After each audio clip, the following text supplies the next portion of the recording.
Ito, binuksan ko yung LED light ng motor ko kasi ayaw umiilaw. Oh no! May tornilyo pa pala dito sa loob. Buksan lang muna natin. Ito, bubuksan ko na. Ayan na, tanggal ko na. Oops.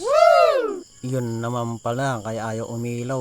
Putol ang wire. Gawan na lang natin ng paraan. Total, mahilig naman tayo gumawa ng paraan. Nice! Ito, nilabas ko lang. Hihinangan ko na lang to. Gagamitan ko ng soldering iron. Papainitin lang natin muna yung soldering iron. Matagal uminit.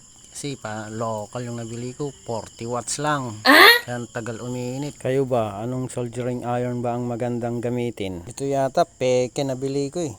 Ito, hinangan na lang natin. Pagtsagaan na lang natin tong soldering iron kahit hindi gaanong mainit na mainit. Okay na. Binalik ko na yung lens niya. Babalik ko na kasi uwi pa tayo eh. Para hindi tayo masyadong gabihin sa daan. Medyo mahaba-haba pa naman ang lalakbayin natin. Sana sure ball na to para hindi magloko. Baka matulad sa jowa mo, nagloko.